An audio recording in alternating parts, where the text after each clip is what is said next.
पूरा मामला आपको बता रहे हैं, जहां पर जेएन रघुनंदन को निलंबित करने का विरोध किया गया है। राजपूत समाज ने कलेक्ट्रेट पर प्रदर्शन किया। जेएन रघुनंदन को बहाल करने की यहां पर मांग रखी गई है। डॉक्टर कुलदीप शर्मा के मकान को गिराने का यह पूरा विवाद था।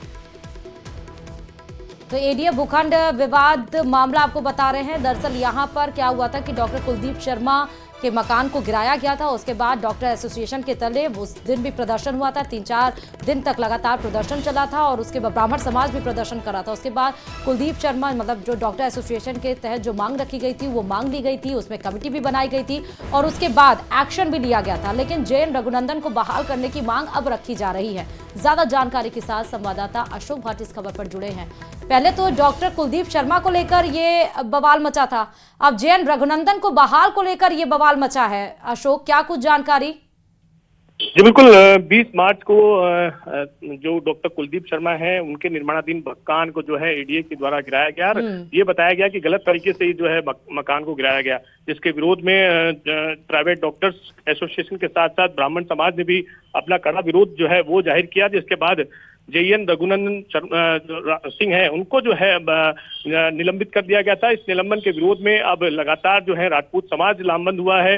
कल से विरोध प्रदर्शन किया जा रहा है। यहाँ पर जो विधानसभा अध्यक्ष है उनसे मुलाकात की गई थी। आज जो है जिला कलेक्ट्रेट पहुंचकर तमाम जो राजपूत समाज के लोग हैं उन्होंने अपना विरोध दर्ज कराया है। उनका कहना है कि जेएन रघुनंदन शर्मा ने अपने उच्चाधिकारियों के निर्देश पर इस कार्रवाई को अंजाम दिया है और ऐसे में उनको निलंबन करना गलत है, तो उस निलंबन को बहाल करने की यहाँ पर मांग की जा रही है। बैरिकेडिंग यहाँ पर हटाते हुए कलेक्ट्रेट पर विरोध प्रदर्शन राजपूत समाज कर रहा है और अब जो है वह तमाम जो राजपूत समाज है वो कलेक्टर से मुलाकात कर रहे हैं। इस मामले में उचित कार्रवाई की मांग कर रहे हैं। वहीं अजमेर विकास प्राधिकरण के जो तमाम कर्मचारी अधिकारी हैं वो भी बाहर धरने पर बैठे हैं। उनका कहना है कि रघुनंदन सिंह जो है उन्होंने अपने कार्य का पालन किया है, ऐसे में उनको जो है निलंबन नहीं किया जाना चाहिए था, लेकिन दबाव में आकर इस तरह की कार्रवाई की गई है। ऐसे में काम ठीक है। बॉक्सर पर कांग्रेस नेता डीके शिवकुमार ने बात की। डीके शिवकुमार ने मुस्लिम आरक्षण के लिए संविधान संशोधन की तरफ इशारा किया और उसके बाद से यह मुद्दा राज्यसभा में उठा।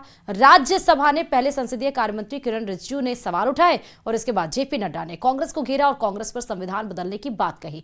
कांग्रेस की तरफ से लीडर ऑफ ऑपोजिशन यानी मल्लिकार्जुन खड़गे ने जवाब दिया। खड़गे ने कहा कि अंबेडकर के बनाए संविधान को कोई नहीं बदल सकता और इसके बाद राज्यसभा को 2 बजे के लिए स्थगित कर दिया गया।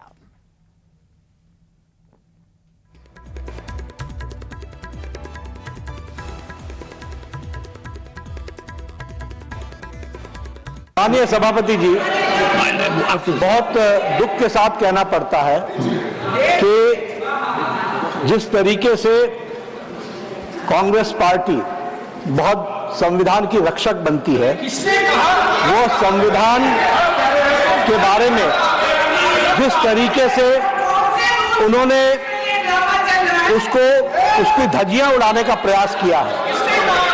संविधान में डॉक्टर बाबा साहब अंबेडकर ने स्पष्ट लिखा है और कहा है कि रिजर्वेशन धर्म के आधार पर नहीं होगा। Reservation will not be done on the basis of religion. This is an accepted principle of the constitution of India. लेकिन साउथ में कांग्रेस की सरकार में रिजर्वेशन कॉन्ट्रैक्ट में 4% का रिजर्वेशन का पारित किया जाता है। कॉन्ट्रैक्ट में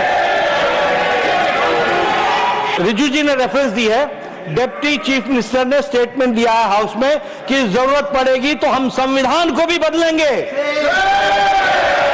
this is a very serious matter और ये लोग बड़े संविधान के रक्षक बनते हैं और ये लोग संविधान की रक्षा करने की बात सारे देश को बताते हैं, ढोल पीटते हैं, वो संविधान की धज्जियां उड़ाते हैं। ये इसके लिए अवरोध है।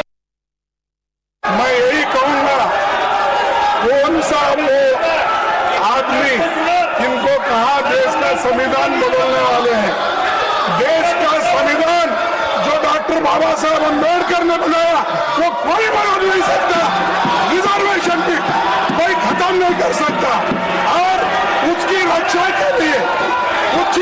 के लिए हम कन्याकुमारी से कश्मीर तक हमने पूरा भारत जोड़ो यात्रा की। ये भारत तोड़ो करने वाले ये सब रिजर्वेशन के धज्जियां उड़ाने वाले लोग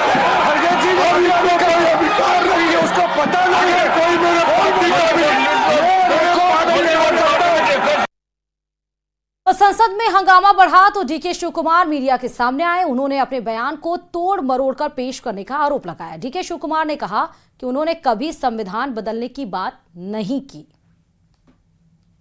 Then Mr. Nadda, I have been in the assembly last 36 years. I have a basic common sense. I have not said that there will be any. I have said casually there will be so many changes after various judgments. Whatever reservation has been given as per the quota of the backward class has been given. I have not said that we are going to change the constitution or not that. Whatever they are quoting is wrong. They are miscarrying it. I am categorically telling that we are a national party. We know what is the constitution, how constitution. Uttar Pradesh के मुरादाबाद से इस वक्त की बड़ी खबर आपको बताते चले। औरंगजेब के मुद्दे पर सियासत तेज हो गई है। औरंगजेब के मुद्दे पर मुस्लिम लीग भड़क गई। औरंगजेब पर झूठा प्रोपेगेंडा फैला रहे हैं, ऐसा मुस्लिम लीग के द्वारा कहा गया।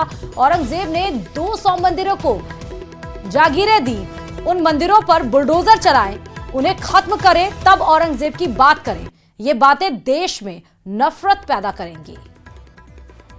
तो मुस्लिम लीग के द्वारा बड़ा स्टेटमेंट आया है उत्तर प्रदेश के मुरादाबाद से। यह बड़ी खबर आपको बता रहा है। औरंगजेब के मुद्दे पर सियासत तेज होती जा रही है और एक बार फिर से यह मुद्दा गर्मा गया है क्योंकि मुस्लिम लीग ने औरंगजेब के बारे में तारीफ की है। लोग औरंगजेब की कब्रें उखाड़ने की बात कर रहे हैं, आक्रांताओं के नाम पर दूसरी कब्रें उखाड़ने की बात कर रहे हैं, वो पहले औरंगजेब ने जितने मंदिरों को जागीरें दी हैं उन मंदिरों पर पहले बुलडोज़र चलाएं। औरंगजेब ने लगभग 200 मंदिरों को जागीरें दी हैं जिनका इतिहास मौजूद है, जिनका रिकॉर्ड मौजूद है। पहले उन पर जाकर वो अपना बुलडोज़र चलाएं, उन्हें ख़त्म करें, तब जाकर वो औरंगजेब को उखाड़ने की बात करें। ये बातें देश में नफरत पैदा करेंगी, ये बातें देश में अराजकता पैदा करेंगी। इसके अलावा कुछ नहीं होगा। ना इनसे लेकर बिहार की सियासत को सुलगा दिया। लालू प्रसाद ने कहा, बिहार में तेजस्वी के नेतृत्व में सरकार बनने से कोई माई का लाल नहीं रोक सकता। लालू प्रसाद के इस बयान पर सियासत सुलग गई है। देखिए रिपोर्ट। सरकार तेजस्वी के नेतृत्व बने और इसको कोई माई का लाल नहीं। बिहार में चुनावी साल में सियासी पारा हाई है। सियासी धुरंधर और आरजेडी के राष्ट्रीय अध्यक्ष लालू प्रसाद ने तेजस्वी को लेकर बड़ा बयान दिया है। लालू प्रसाद ने कहा, बिहार में सरकार तेजस्वी के नेतृत्व में बनाना है। तेजस्वी यादव के नेतृत्व में बिहार में सरकार बनने से कोई माई का लाल नहीं रोक सकता है। सरकार तेजस्वी के नेतृत्व बने और इसको कोई माई का लाल नहीं। तेजस्वी को सीएम बनने से कोई माई का लाल नहीं रोक सकता है। लालू प्रसाद के इस बयान पर बिहार की सियासत गर्म है। बीजेपी और जेडीयू ने लालू प्रसाद पर पलटवार किया है तो महागठबंधन ने लालू प्रसाद के बयान का समर्थन किया है। आदरणीय लालू प्रसाद जी परिवार और पुत्र मोह में अंधा हो गए। बिहार में हर चुनाव हारते हैं, लेकिन जब भी चुनाव आता है अपने मुरझाए हुए कार्यकर्ताओं के बीच इस प्रकार का बयान देके उनमें जोश भरने का प्रयास करते हैं। बिहार में सीएम की वैकेंसी है नहीं और लालू प्रसाद रट्टू तोता की तरह रट लगाए हुए हैं कि तेजस्वी सीएम बनेंगे। लालू जी पहले ईडी को जवाब तो दीजिए कि इतना अकूत धन कैसे अर्जित किए। तेजस्वी जब नाबालिग थे तो उनके पास इतना पैसा कहां से आया? क्या जनता ऐसे नेताओं को पसंद करेगी कभी? बिहार की जनता त्रस्त हो गई है। हर एक पहलू पे माननीय मुख्यमंत्री और एक डबल इंजन की सरकार फेल हो चुकी है। बिहार की जनता महागठबंधन की तरफ आस लगाई है और मुझे पूरा विश्वास है कि 2025 में महागठबंधन की सरकार बनेगी। लालू प्रसाद यादव कॉमरेड यमुना यादव की पुण्यतिथि में शामिल होने के लिए मोतिहारी पहुंचे थे। इससे पहले भी लालू प्रसाद जनता से तेजस्वी यादव को सीएम बनाने की मांग कर चुके हैं। एक बार फिर उन्होंने तेजस्वी के नेतृत्व वाली सरकार बनाने की बात कही है और एक कदम आगे बढ़ते हुए कहा, तेजस्वी की सरकार बनने से कोई माई का लाल नहीं रोक सकता है। लालू प्रसाद ने ये बड़ा बयान देकर बिहार की सियासत को फिर से सुलगा दिया है। न्यूज़ 18 के लिए मोतिहारी से अविनाश कुमार सिंह के साथ पटना से रजनीश कुमार की रिपोर्ट। और सीधे आपको दिल्ली से खबर बता रहे हैं। दिल्ली हाईकोर्ट के जस्टिस यशवंत वर्मा के यहां मिले कथित कैश मामले पर सियासत गर्मा गई है। सियासी गलियारे में न्यायपालिका की पारदर्शिता पर सवाल उठने लगे तो इस कैश कांड पर केंद्रीय कानून मंत्री अर्जुन राम मेघवाल का बयान भी सामने आया। उन्होंने जस्टिस यशवंत वर्मा विवाद पर कहा कि यह मामला सुप्रीम कोर्ट के पास है और समिति की रिपोर्ट आने के बाद ही इस पर टिप्पणी की जा सकती है। वहीं वरिष्ठ अधिवक्ता और राज्यसभा सांसद कपिल सिब्बल ने न्यायपालिका में भ्रष्टाचार को लेकर गंभीर चिंता जताई। ये मामला सुप्रीम कोर्ट के पास है और सुप्रीम कोर्ट ने इसमें दो तो ऑनरेबल चीफ जस्टिस हैं हाई कोर्ट के, एक ऑनरेबल जज है, उनकी अध्यक्षता में कमेटी बना दी। कमेटी की रिपोर्ट आने दो, फिर बात करेंगे। तब जुडिशरी खुद तय नहीं करेगी कि यहाँ प्रॉब्लम्स हैं, और जब तक प्रॉब्लम्स खुलेआम नहीं मानेगी तब तक सुधार भी नहीं होगा। प्रॉब्लम पहचानोगे तो तभी कोई सोल्यूशन आएगा ना। तो अब प्रॉब्लम पहचानोगे नहीं तो सोल्यूशन कहां से आएगा। सिस्टम ऑफ अपॉइंटमेंट गलत है। जो ये लोग कहते हैं एनजीएसी होनी चाहिए वो भी गलत है। उसका भी हमने देख लिया कि कैसे वो किस तरह से एनजीएसी और सरकार जब नियुक्ति करती थी किस तरह से नियुक्ति होती थी, हम वो भी देख लिया हमने। इसीलिए तो सुप्रीम कोर्ट ने अपने हाथ ले लिया अपॉइंटमेंट पावर। वो भी हम देख रहे हैं, देख चुके हैं, कई सालों से देख रहे हैं। उस पर भी हमने कई बार टिप्पणी की कि ये भी गलत है। अगर वो भी गलत है और ये भी गलत है तो कुछ ना कुछ तो सही होना चाहिए ना। और चलिए अब बात जम्मू कश्मीर के कठुआ से बड़ी खबर की। कठुआ के हीरानगर में एनकाउंटर जारी है। सुरक्षा बल ने जैश के आतंकियों को घेर रखा है और कठुआ में 4 से 5 आतंकियों को घेरे जाने की खबर है। लेकिन इस दरमियान जब मुठभेड़ हुआ, जब एनकाउंटर जारी है, तो इस दरमियान एक बच्ची भी घायल बताई जा रही है।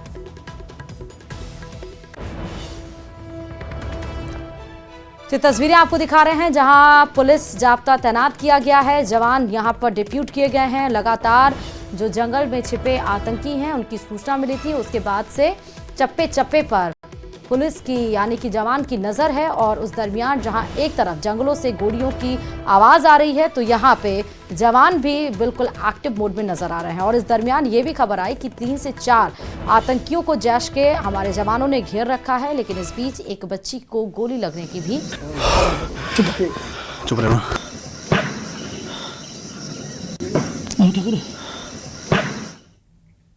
और इजरायली डिफेंस फोर्सेस यानी आईडीएफ ने हमास के 2 बड़े कमांडरों को मार गिराया है। जानकारी के मुताबिक गाजा ब्रिगेड के डिप्टी कमांडर अहमद सलमान अवध शिमाली और शुजाइया बटालियन के कमांडर जमील उमर जमील वदिया को इजरायली सेना ने मार गिराया।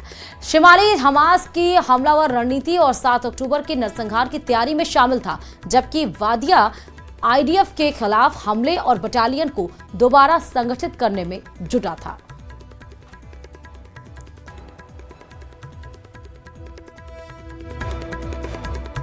तो हमास के 2 बड़े कमांडर को ढेर किया है इजराइल ने एक बार फिर से।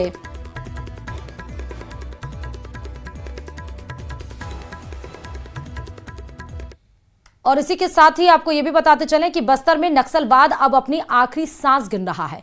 नक्सली हथियार छोड़कर मुख्य धारा में लौट रहे हैं और सरेंडर कर रहे हैं। वहीं सरकार ने नक्सलगढ़ में विकास के काम तेज कर दिए हैं। यहां दूर दराज के गांव में बिजली, पानी, सड़क जैसी बुनियादी सुविधाओं का विकास किया जा रहा है। बीजापुर में आपको यह भी बता दें कि क्या कुछ हुआ है। तो वहीं बर्फ के रेगिस्तान कहे जाने वाले लाहौल के सिस्सू में स्नो मैराथन की गई है, जिसमें करीब 250 जवानों ने शामिल हुए हैं। जहां भारतीय जवानों ने शानदार प्रदर्शन किया। जिस जगह पर सांस लेना मुश्किल होता है उस जगह पर ऑक्सीजन की कमी के बावजूद जवानों ने दौड़ लगाई। मैराथन को 4 कैटेगरी में बांटा गया था, जिसमें डोगरा रेजिमेंट के जवान हेतराम लद्दाख स्काउट्स के नंगदन चैंपियन रहे। और चलिए इसी के साथ ही देश दुनिया में फिलहाल अभी इतना ही। आगे देखिए म्हारो राजस्थान।